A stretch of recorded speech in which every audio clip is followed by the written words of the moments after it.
lu ne fàng kenn du ko jeex te saa yu jinne bëggee Dakar ku yëg daanu nee naa leen ki ko mën ak ki koy jéem duñu benn kenn ki di Assane Ndiaye borom Iba Mar Diop jugati na yëngalati ba lambu ji jaxati dimanche 16 janvier 2022 Assane Ndiaye ak waa Bawol production dañuy dellu arène nationale woote fa loo xam ne foofu rek la xaj drapeau Abdoulaye Diouf Sarr lébu bu mag bi candidat coalition Benno Bokk Yaakaar à la mairie de Dakar moom la Assane Ndiaye fas yéene sargal delloo ko njukkal monsieur le ministre Abdoulaye Diouf Sarr ne delloo na ko son excellence monsieur Macky Sall président de la République du Sénégal ak soxnaam soxna Marème Sall première dame bés boo gis bés lay fay genn ngoon 7 grands combats 3 combats préliminaires Youssou Ndour contre Thiatou Yoff Boy Dakar Thiatou Ngéwél Koña 2 Xeeru Ngor 2 Nokia contre Guiro Seras George Bush contre Boy Jaxaw Lay Bruce Lee ñu jox ko Tek Choc Thiatou Montagne ñu jox ko doomu Yoff Rambour di fa laale ak Fallou Clando ñaari champion yu mag Ama Junior ak Papa Django Bay Mentien contre Thiatou Kolobar drapeau Baye Mor Fall doomu Tëngéej bu mag baa ngi borom coalition defar sa gox Assane Ndiaye di ko sargal di ko delloo njukkal ku yokku cere dooli ñeex dina amit beneen drapeau bu am solo ci ngoon gi muy drapeau maître Pape Sène avocat bu mag bi ci réew mi maire Ndondon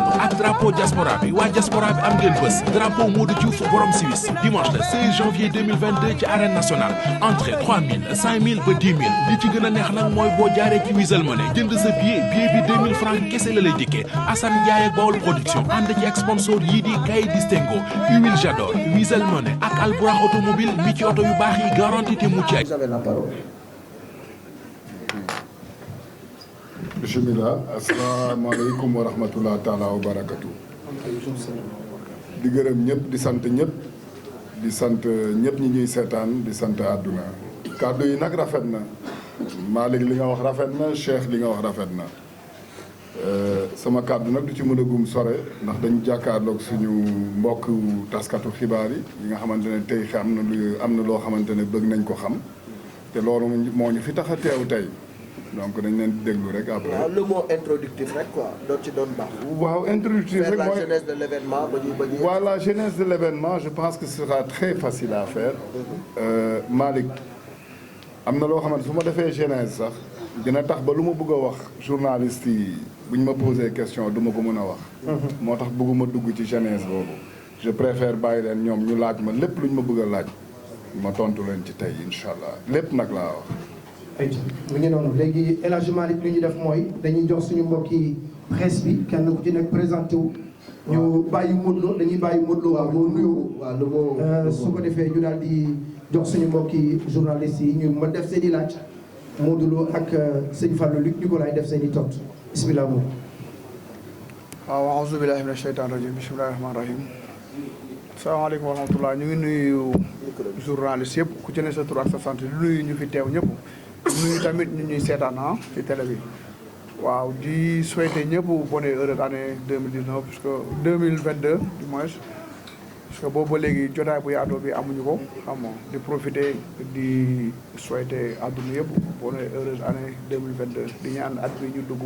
yàlla nekk at bu dàkk ci at yi yàlla génneel ñu fi mbas bi Sénégal yàlla def fi jàmm di ñaanal tamit Lions yi kan bi ñu dem yàlla jox leen ndam bi ñu indi ko fii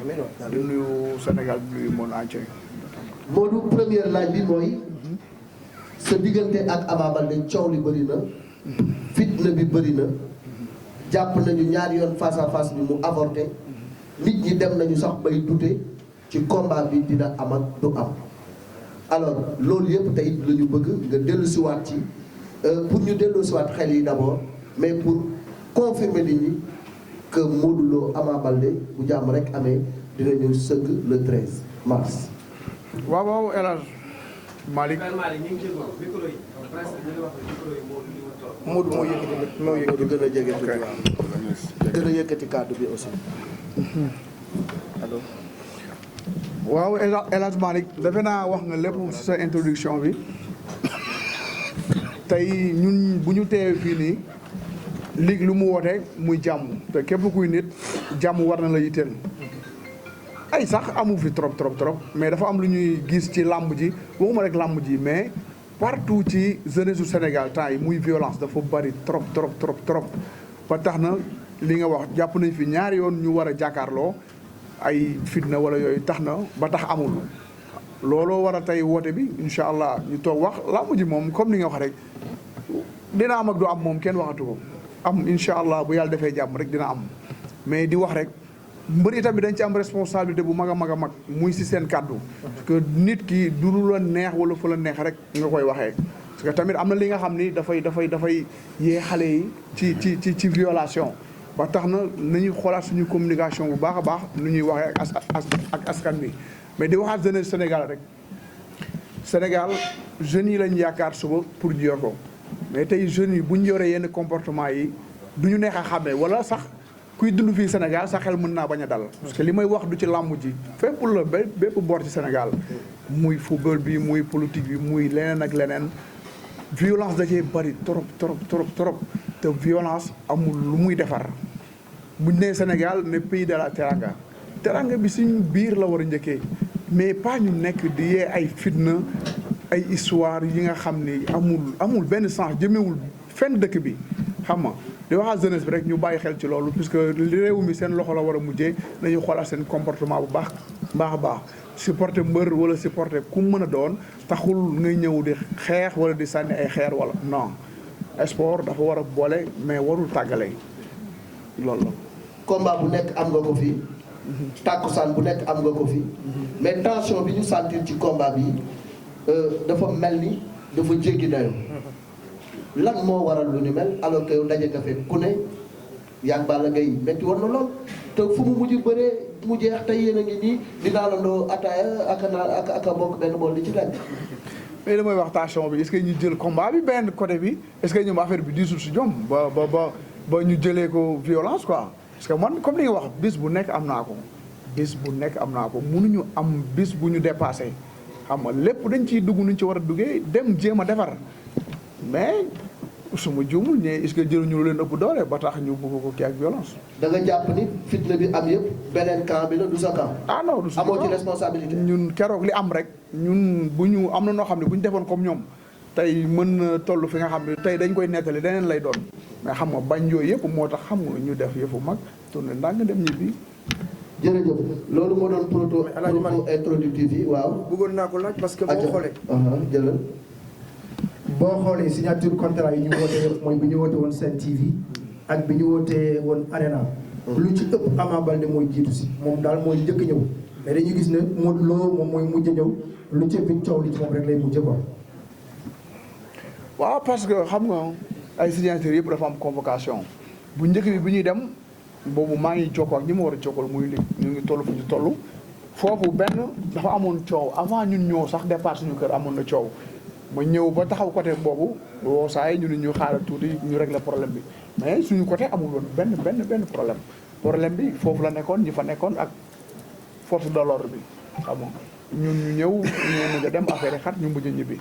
keroog tamit noonu la demee ñun indiwuñu benn violence dañu def suñu escorte ñëw avancé ñëw ba jegee saat jékki-jékki gis ay xeer yu jóge fu nekk xam nga ñu def yëfu mag tourné ñibbi mais amul benn violence boo xam ne suñu côté la jógee comme ni ma la wax bis bu nekk am nañ ko ci làmb bis duñu dépassé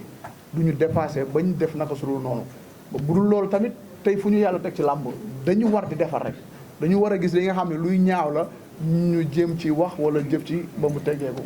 mais nag bu ñu indi lenn li nga xam ne violence la muy ci wax muy ci jëf. alors mais keroog bi muy ñëw. waaw mën nañ après ñu def suñu gars yi waaw parce que Luc il faut mu sànni ñaari kàddu Luc c'est pas la première fois ngay tëgg événement muy am genre détail yi quoi ñu ngi fàttaliku ca Mbour la fa xewoon Radisson la fa xewoon saa yoo tëggee daal day am tulleeg màlli day am coow day am fitna loolu ci yow la gars yi sax dem nañu ba naan Luc dafa mel ni moom mooy provoquer lu ni mel pour que événement bi mu mën a jaay mais day tombé rek tombé moo waral ay gaaf lan moo tax Luc Nicolaï événement bu mu dugg mu am toj bopp jàppal bàyyi ci yow la wala lu mu doon. waaw jërëjëf Malick tey nag damay leeral lu bare làmb ji ñuy wax tey muy Modou Lo Ama Baldé bu dee man sëñ Fallou Luc Nicolaï jaaxal na ma bu yeboo ma bàyyi làmb ndax ren laa am 22 ans ci làmb waaw ku tëgg ay Mboor Ngeer tëgg ay Mbay Samb yaakaar naa ne yàgg nga ci làmb Balla Gaye 2 Modou Lo comme ni nga ko waxee sànq jaar na fi lu nekk gis nañ ko ci fi mu mujjee itam gis nañ ko ci mais dama bëgg rek leeral benn mbir mu ndaw dalalaat xel yëpp ne leen man sëñ Fallou Luc Nicolaï maa ñëwaat man ci làmb ji maa jël làmb ji en main le 13 mars làmb ji dina am face à incha allah wa rabbi bu neexee suñu borom face à face yi ñuy wax dinañu am te dinañu am ni ñu ko bëggee benn coow du ci am benn violence du ci am muy Modou Lo mii toog di Ama Baldé ba may tëgg làmb ñoom ñaar ñëpp kenn takku ci ngemb kon ñoom jaaxaluñ ma donc tey dama bëgg a leeral askan moo tax ma ñëwal suma bopp gis naa nag ci réseaux sociaux yi ak feneen ak ci presse bi ak ci télé yi ñuy wax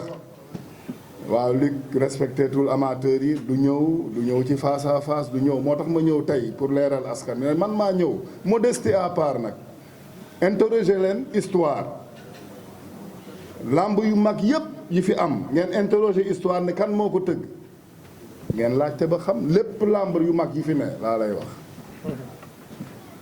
kooku suñu borom moo ko dogal du ci man ku yaakaar na ci man la yaa ngi juum yàlla moo ko jaarale suma loxo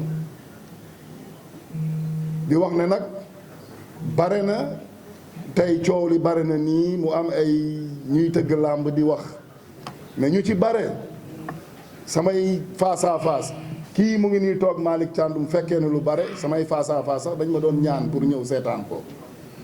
di ma ñaan di ma laaj nan la ñuy defee événement dama bëgg ñu dalalaat xel yi wàcce tension bi fii làmb rek la mënul passé làmb te li ma leen wax ñëw naa face à face dina am maa koy diriger du keneen nag maa koy diriger te dina am te du yàgg dara dinañu toog moom dina toog Ama dina toog dinañu wax te dinañu bëre làmb ji barke Cheikh Ahmadou Bamba Khadimou Rassoul waaw loolu leer na am na ñu jot a bindu pour samp seen laaj ñu ubbi une première liste de 7 personnes su jeexee ñu ubbi une deuxième liste bu fekkee ni laaj yi jeexul après ñu yëkkati jotaay Yatma Fall Sen News Yatma.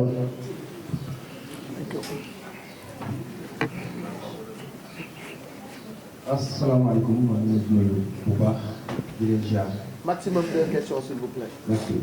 bu nuyu Grand Malick bu nuyu sunu père bi bu nuyu Modou Lo bon ñaari question rek la am benn bi pour père bi la benn bi pour Modou Lo waaw fu may tàmbalee mooy sunu père bi wax nga léegi face à face dina am incha allahu rabbi mais bii passé fi ñu ko defoon muy Pikine arène nationale est ce que jàpp nga woon foofu dafa jege Ama Baldé de trop ba tax tey coow li nga xamante ni moo jur li tey mu am. deuxième question bi mooy Modou Lo tey ñun lay jaar di la bëggal encore gis nañu aussi yaa roi des arènes mais tey jii say supporters ñu bëri ñu ngi naataame ndax combat bi dina am tey lan ngay rassurer say supporters ak lan ngay wax askanu lamb maa ngi jaar ñëpp di bëgg leen. Modou mën nga tontu d'abord. waaw comme li ma wax sànq rek suma supporter du ma leen di wax lu dul incha allah combat bi na am parce que man boobu ba léegi li ma war a nekk maa ngi ci jàpp ni combat bi dina am incha allah te loolu la ñu ñaan mu yóbbu ci ak jàmm ak salaam di wax supporter rek ñu dalal seen xel bu baax a baax seen mbër xam na lu ne ci kanamam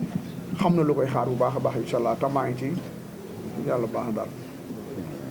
lépp face bi jàppoon arène nationale. waaw Malick xam nga il faut que ñu arrêté tuuti polémique yu ndaw yooyu su ma neexee man biir kër Modou Lo sax ma def fa face à face su ma neexee ma def ko biir kër Ama Baldé xaalis laa leen fay ay centaines de millions du ay fo contrat laa seq ak ñoom dañ koy respecté ci nii wala ñu respecté ko ci nele wala boog la nga xamante ne loolu laa waxante ak ñoom bu jot xaalis ba jotee duñ ko jot face à face moom li ma la wax dafa leer dina am du yàgg dara Modou dina toog Ama dina toog journaliste yi toog ñu wax ak askan bi jëm ci làmb ji ci jàmm ak salaam bëre ko ci jàmm ak salaam ndam li képp koo xamante ne suñu borom yow la ko jagleel nga jël ko ci jàmm ak salaam te benn coow du ci am incha allah. merci Fadel Niang Dakar Buzz. jërëjëf Malick ñu ngi nuyu ñu fi teew ñëpp di félicité Luc Nicolaï di ko encouragé di ñaan li mu dugg yàlla dafa jotaat ma am ñaari question benn Modou benn Luc Modou sama question mooy que ni dégg na ñenn say supporters yi économique ba xaw nga faa dégg da nga xaw a féete ci wala seen académie jàmbaar ba ñu bari gisatuñu la ñu bëgg a xam loolu lu ko waral bi ci des mooy lii ñu bari tam ñu ngi sikki sàkk naan combat bi ndax mën na am arène nationale wala dañ koy yóbbu léegi foofu si naaj si boor mooy ci mën leen di leeral exact fan la am. Modou tontu. waaw comme li nga wax jàmbaar wrestling Rock Énergie Parcelles mbooloo yëpp écrit yu nekk parcelle man benn laa ko def parce que tey su ma amee combat ñoom ñëpp dañuy bàyyi seen écrit ñëw nekk sama côté mel ne ku nekk Rock Énergie te papa moo amoon combat bu jàpp ñun ñëpp ñu koy pare loolu moo taxoon ñun ñu dem foofu di ko jàppale mais Rock Énergie dañu nekk toujours incha allah fa la ñuy nekk bay bàyyi bëre bu soobee yàlla. contact yi yaa ngi koy def ak waa Rock Énergie wala eggagoo ci level boobu parce que dafa mel ni nee nañu da nga làqatu Lac Rose rek Parcelles gisatu la. non man chaque jour que jëfee man maa ngi Parcelles fa laay ñëw di entraîner quoi ñoo ngi daal xam nga ci liggéey bi li ñu yaakaar moo ñuy may dam ñoo ngi ci incha allah lépp étape par étape la bu ñu tolloo ci étape incha allah bu ñu war a demal feneen rek la ñuy def incha allah. léegi mu ne il y a des doutes arène nationale attan na combat bi wala attanu ko wóor la ñu def ko fa wala wóorul ndax yaakaar ni ñu ubbi Léopold Senghor solution la maa ngi yóbbu ko feneen. waaw Malick man de su ma gis-gis rek laay wax mënuma nag nekk ci xelu keneen mais man li ma jàpp mooy combat bi mënuñu ko bëri arène nationale parce que keroog gis nañu billets yi je pense 5000 francs dañ ko jaayee billet amateur te gis nga amateur yi kaas te bu ñuy kaas aussi peut-être ci benn côté wax nañu dëgg parce que publicu làmb xëy na doole yi yemuñu bien que damay gis ay artistes jógee étranger ñu mel ni ay dajju ay ñeneen ak ñeneen bu ñu nee billet 10 000 francs billet 25000 VIP 100000 kenn du wax dara alors que li ñuy fay mbër yi sax fayuñu ko ñooñu. donc tey je pense que bu dee làmb nit néegu ci joxe 5000 francs ci mbër yooyu fay ay 150 160 millions je pense que war nañu xoolaat mbir mi il faut que nit ñi xam aussi lu ñu bëgg. mais arène nationale li wóor ba wóor mooy man xam naa ne combat ba xaju fa mbër mii toog xam na ne xaju fa ndax Modou mii leer na ko ne supporter am kase feesal nañu arène nationale moom mii wóor na ko ci combat bi bu caaxaan passé dëgg des ama moom itam ay supporter am feesal nañu arène nationale léegi nag ñun moom amuñu décision bu ñu ciy jël li ñu mun mooy def suñu liggéey bu dee arène nationale moo fi sës itam ñëpp na leen leer ne billets yi moom du yomb waaw billets yi moom du yomb moom waaw donc loolu daal moom moo ci nekk mais ñu doon suñu sago ñu ngi ñaan état du Sénégal ndax aussi jeunesse am rek la am population am rek la am ñu leen di ñaan solennellement ñu def exception ibil ñu Léopold Sédar Senghor ñu bëre fa combat bi pour mu doon fête ci ñëpp ñoo xamante ne xëy na duñu mun na dem stade ñëpp doon feet ci ñoom affaire bi doon vraiment loo xamante ne ku ne dina ci gis sa bopp. voilà loolu daal la ñuy ñaan incha allah. Baye Djily Wassare.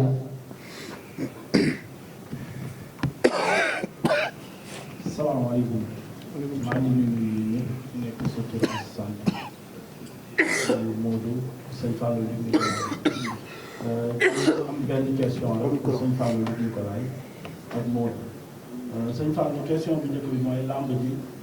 ñu bari ci amateur yi comme ni nga ko waxee léegi xalaat nañu ne combat bu toll ni Modou Lo ak Ama Baldé xajul arène nationale ñuy wax ni sëñ Fallou Luc Nicolaï xel mi sax mu ngi ci jël lamb ji yóbbu ko ba Gambie est-ce que sa xel mu ngi ci yóbbu lamb ji ci Gambie wala déet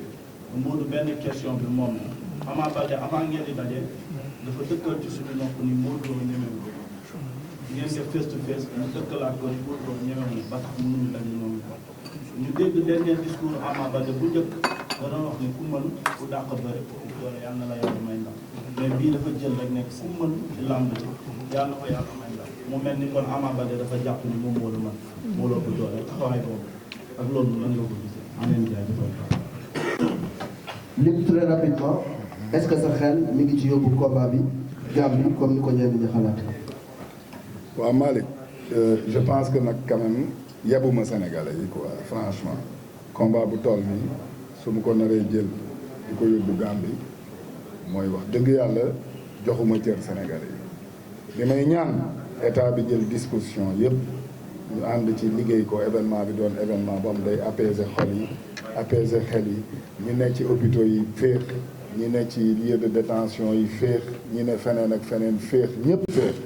loolu daal lay ñaan ndax événement yu mel nii dafa baax ci réew je pense que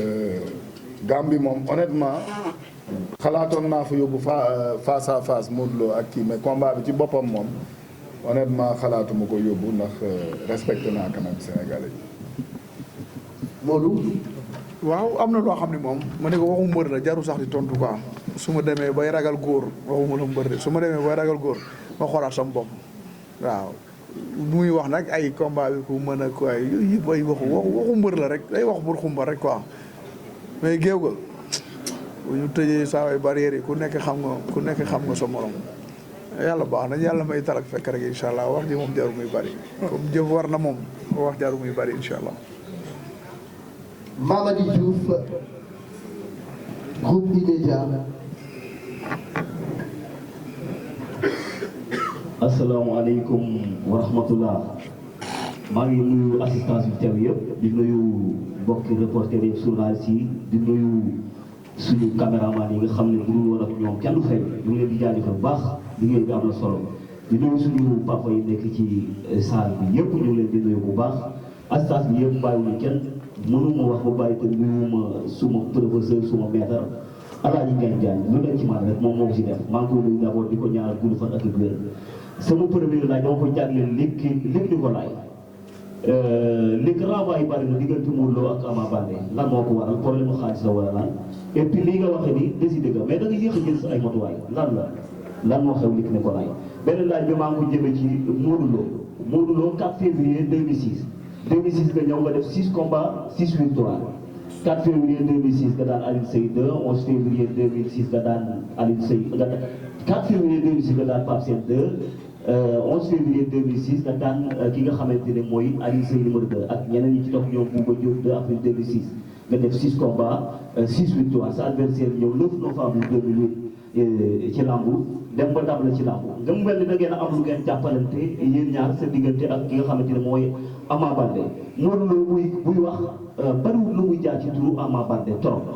lan moo waral loolu bu may mënee ñëw ci wàllu galaaj Alaaji Malick Thiandoum wàllu galaaj est-ce que du posé tuuti du xaw a naqari combat bi tuuti quoi parce que keroog gis nañu ne Ama Baldé am na lu mu yoroon pour laalal ko Modou Lo mais dafa mel ni merci beaucoup gars yi ñu yem ci ñaari laaj rek te mu gën a précis Luc gars yi nee nañu pousse-poussaan bi dafa mel ni jekkoo yoroo. waaw Malick c'est vrai maa ngi koy remercier bu baax di wax ne nag professeur am yaakaar naa li mu jàngal élève am des na tuuti waaw parce que renvoi amul ci combat bi benn renvoi moo ci am musuñu renvoyé combat bi benn renvoi moo ci am te Covid moo ko indi bu dul woon Covid bi dañuy tëgg làmb ji musuñu renvoyé ko wax ma benn renvoi bu dul renvoi bi amul. 25 décembre mooy benn renvoi bi amul beneen si Covid la woon Covid moo fi jaar. Cheikh bi Covid la loolu du jàll loolu du info. voilà ok ñaareel ba affaire u xaalis la waaw d'accord maa ngi ñaan ñu defal ma téléthon ndax ma amaat xaalis mën a tëgg lamb yi.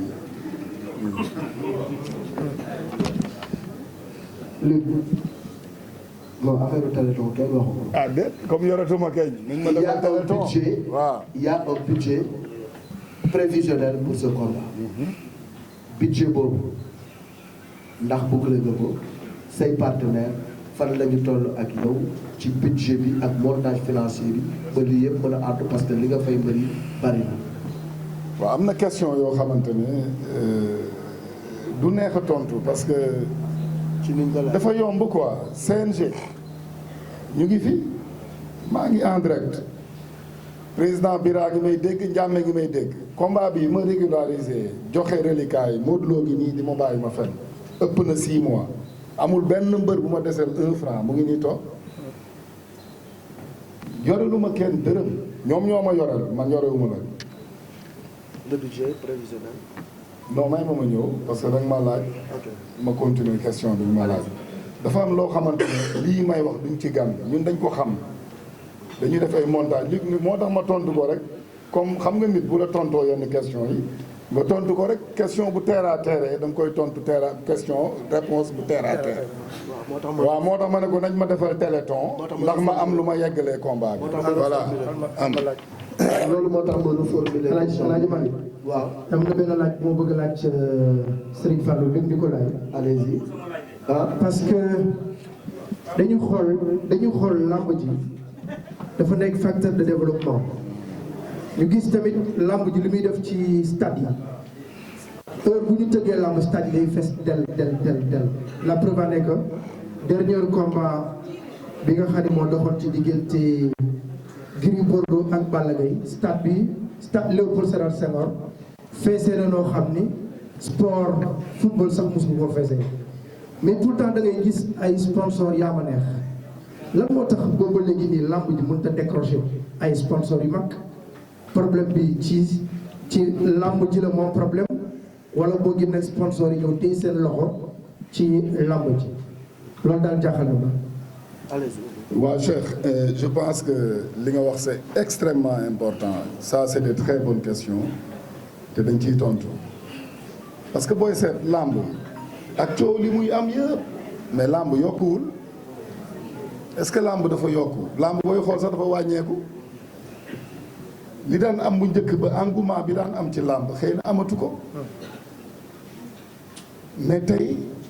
xëy na am na loo xam duñ ci mën a sore ndax ñun ñëpp ay sénégalais la ñun te dañu bokk réew mi mais am na ay lobby aussi yoo xamante ne tey lamb arrangé wu leen nañu waxante dëgg. donc ils sont obligés fustiger lamb pour mën a ñoom récupérer sponsor yooyu fii nañu waxante dëgg Sénégal la ñu ne amuñu lu ñuy nëbbante te ñun nag bu ñu demee ba mën a jàkkaarloo caméra yii te duñ leen wax dëgg ah bu yeboo ñu toog suñu kër waaw ndax lu ne def nañ ko ci lamb ji sponsor bu ne indi nañ ko façon cachet bu ne jox nañ ko mbër donc tey mais nag maa ngi lay bëgg a ragal Cheikh xanaa dafa am loo yëg am na sponsor bu mag boo xam dina dugg ci biir lamb ji diggante Ama ak Modou Lo. waaw te bu soobee yàlla fii rek suba di ngeen ci am yéen ñëpp lu leer koo xamante ne bu mag a mag la ci lamb bu yoroon lamb ji bu neexee suñu borom dina duggaat ci lamb am na solo waaw loolu man maa ko wax voilà très bonne nouvelle. Thierno Sy lutte sénégalaise. ah Modou oui excusez-moi. waaw moom lu mu waxati sax. Modou mi ngi la laajoon. doy bi la na waaw waxoon na affaire de galaaj ah. lu tax aussi dafa mel ni dafa am lu am sa diggante ak Ama ba booy wax sax doo tudd turam. xamatoo question waaw loolu la ok. am na lu am sa diggante ak Ama ba booy wax sax doo tudd turam bu mel ni dafa am benn ñagas-ñagas seen diggante mbiri gàllaaj aussi dafa mel ni dafa nar a dem ba yàq làmb ji parce que ëppante beeg yooyu ñu ngi koy xalaat seen diggante. ay ñagas-ñagas mënul am suma diggante ak Ama parce que li may wax làmb moo ñu boole muy benn tàkkusaan bu jeexee bu ñu dajee xanaa ci xew wala leneen ñu am jàmm suma adversaire la ñun ñooy mayante xaalis amul lenn lu ma yéene sa bopp laa ko yéene wallahi alazim li ma yéene sa bopp laa ko yéene amul benn ñagas luy am ba may bañ a tudd turam non mais des fois xam nga rek nga wax ak xaal mooy loolu noonu mais amul lu am suñu diggante ba ma koy jàppal dara waaye ay affaire yu ay xëppante gi làmb nag xam nga yu ci bëri yooyu ay xumbal la rek ci làmb man boog ay xumbal laa ko jàppee sa way loolu daanu mbër man jàpp ma ni loolu mooy daan mbër lu koy daan saway liggéey boobu kongu la ñëw taxaw ci géew gi ñëw fële demal indi ay bari ko ñëw xëpp fii ak yooyu yëpp ay bataille psychologique rek laa ko jàppee te boo amul bopp dëgër loolu mënoo ci kii mais alhamdulilah expérience bi ma am ci làmb yàgg naa ci yooyu mënu ma déstabiliser mënu ma yëngal oui. Thierno Sy lutte sénégalaise ana Thierno. salaamaaleykum mbooloo ñu ngi leen di nekk turam ak sant. maaleykum ñu ngi leen di baax ak moom. ñu ngi lay fay. question bi ñu am ba ci bu njëkk ci li ñu ko laaj rek ay posé. ñu ngi wax ci période bi mu ngi woon ko 2018 mu jëm ba ñu dem ci 2021 est-ce que léegi lamb bi mu ngi ciy gagné wala promoteur bi mu ngi ciy gagné. beneen question bi ñu koy jëmee ci Modou Lo li ñuy wax ne sa première interview da nga newoon yow doo ñeex ñebe kenn loolu nga waxoon bataille psychologique la wala ci da nga koy dëggal ba léegi wasalaam jërëjëf. Modou tontu la ko. ah mais loolu kay jarul ay ndax da nga koy waxaat wala da nga koy dëggal loolu kay nit ñi ku ci nekk rek mën nga def sa seede man su ma lekkee avance su mbër dama ciy def fulla fayda jëm ak fii defe naa musuma bëree ñu pare naan acam damay def li ma war a def lu ci des nag moom yàlla moo yor li ma du wax laa lu ma waxoon démb laay waxaat du ma ñeeku ñëpp kenn waaw. li pay-per-view yaa ko fi indi ndax gaa yaa ngi ci gis seen bopp beneen bi ci ne Sénégalais yi nee nañ waa Fongolimbi mi pay-per-view bi nga fi dugal tax na ku jóg dugal pay-per-view kenn mënatul seetaan lamb mel na ni sax moom moo commencé rey engouement bi amoon ci lamb est-ce que tey amuloo tuuti regret sax ci li nga fi dugal pay-per-view. waaw Malick regret moom am naa ko moom ci pay-per-view honnêtement bu dee dëgg rek laay wax parce que ku ne sa àqulaayu taalaa ngay wax pay-per-view li ma ci dugal dama xool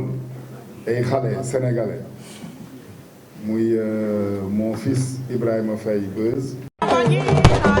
lu ne fang kenn du ko jeex te saa yu jinne bëggee Dakar ku yëg daanu nee naa leen ki ko mën ak ki koy jéem duñu benn kenn ki di Assane Ndiaye borom Iba Mar Diop jugati na yëngalate ba lambu ji jaxati dimanche 16 janvier 2022 Assane Ndiaye ak waa Bawol production dañuy dellu arène nationale woote fa loo xam ne foofu rek la xaj drapeau Abdoulaye Diouf Sarr lébu bu mag bi candidat coalition Benno Bokk Yaakaar à la mairie de Dakar moom la Assane Ndiaye fas yéene sargal delloo ko njukkal monsieur le ministre Abdoulaye Diouf Sarr ne delloo na ko son excellence monsieur Macky Sall président de la République du Sénégal ak soxna Marème Sall première dame bés boo gis bés lay fay genn ngoon 7 grands combats 3 combats préliminaires Youssou Ndour contre Thiatou Yoff Boy Dakar Thiatou Ngéwél Koña 2 Xeeru Ngor 2 Nokia contre Giro Seras George Bush contre Boy Jaxaw Lay Bruce Lee ñu jox ko Tek Choc Thiatou Montagne ñu jox ko doomu Yoff Rambour di fa laale ak Fallou Clando ñaari champion yu mag Ama Junior ak Papa Django Bay Mentien contre Thiatou Colobane drapeau Baye Mor Fall doomu Tëngéej bu mag baa ngi borom coalition defar sa gox Assane Ndiaye di ko sargal di ko delloo njukkal ku yokku cere dooli ñeex dina amit beneen drapeau bu am solo ci ngoon gi muy drapeau maître Pape Sène avocat bu mag bi ci réew mi maire Ndondon ak drapeau diaspora bi waa diaspora bi am ngeen bés drapeau Modou Diouf borom Suisse dimanche le 16 janvier 2022 ci arène nationale entrée 3000 5000 ba 10 000 li ci gën a neex nag mooy boo jaaree ci Wizall Money jënd sa billet bi 2000 francs kese la lay dikkee Assane Ndiaye ak Bawol production ànd ci ak sponsor yii di Kay Distingo Huile Jador Wizall Money ak Albourakh automobile